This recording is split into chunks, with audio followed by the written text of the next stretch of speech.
I'm making a grilled cheese. Now, that isn't something you'd normally need a recipe for, and that's not really what this is. What this is going to be is just sort of a review of this low-carb bread that I found. This is called MiRico low-carb bread. It's a multigrain bread, and it's actually quite soft and squishy. It's got a slightly spongy texture. I've only tried a little bit of it so far, a thin slice off the peel of the bread, and it had a nice texture. So I'm going to give it a try. Bear in mind, I'm not diabetic. I don't have any particular issues with blood sugar levels or anything other than that I'm avoiding carbs for weight loss reasons. But if you're somebody who is very pedantic about it, or maybe who is diabetic and has to be very concerned about the level of carbs in it, do your own blood sugar test as to whether you trust the claims on the label. This says each slice has 5 grams of carbs, but then there's also 2 grams of fiber, so the net carbs are claimed at 3 carbs per slice. I've seen reviews online for other products that say they still tend to raise their blood sugar a bit. This particular bread, I haven't found any that say that. In fact, I did find one person on a forum thread say that they took their own blood sugar test before and an hour and 2 hours and such after eating it, and they didn't have a problem with it. So, but you be your own judge. I'm just going to review it for taste and how well it works for sandwiches and toast. So as I said, it has a nice sort of a soft and spongy texture to it.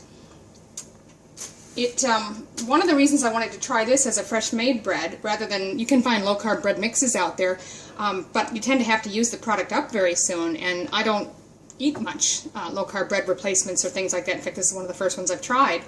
So what I liked about this is it's got a long shelf life. It claims you can keep it for up to 6 weeks even. Some even say they've kept it longer. And you keep it in the fridge. You can even freeze it. So I don't feel like I have to use it all up very quickly. But I'm going to give it a try now.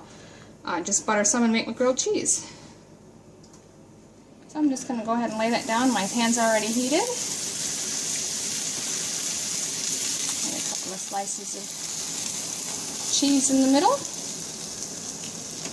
Pan down a little bit, and we'll flip that over in a couple minutes, see how it turns out. So you can see that's browning nicely. It's getting a nice crust on it. Looks pretty good. So there you have it. It's nice and lightly crunchy around the outside. You can see the cheese is all melted. I'm just going to cut into it. And I'm serving it with some soup.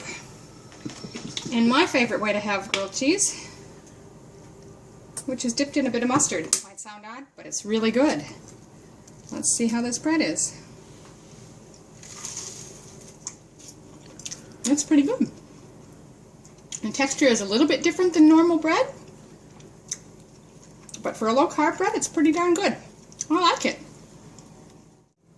Okay, so I'm just going to try another use for this bread. I'm just having a sandwich today with a bit of cottage cheese. So I've just taken it out of the fridge and let it sit for a few minutes to slightly warm to room temperature and soften a bit. I'm going to try just some tuna salad on it. I like to make mine. I use a no-drain tuna. Personally, myself, I like that kind better. It's a bit chunkier.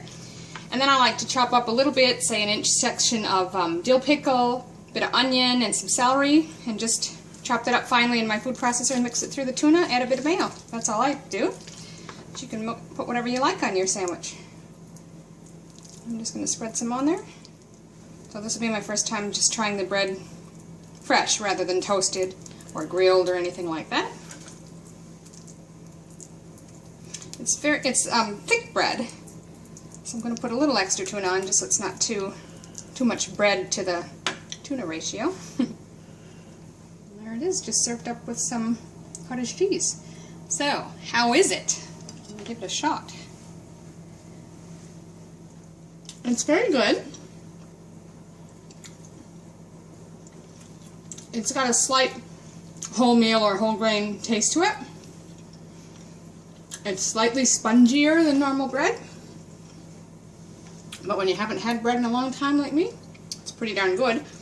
The only thing I would say about this is there's a slight sweet taste to the bread, almost like there was just a tiny drip of, say, syrup, maple syrup or some sort of sweet syrup in it. But I haven't minded using it, you know, with the grilled cheese last time or with a tuna sandwich this time. It doesn't detract from it or anything. Maybe it's almost as if there's, say, a touch of honey or something in it. So there's just a slight sweet taste to it, but by and large, really good. Alright, we're going to give it the final test. We're going to see how it toasts. I'm just using the same settings we normally would. I don't eat bread anymore, but my husband usually has it set on 3 here, so I'm just going to leave it on that and keep an eye on it, see how we go.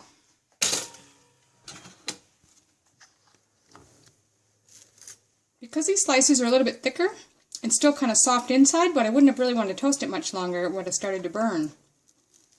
Let's try it with a little natural, no sugar peanut butter.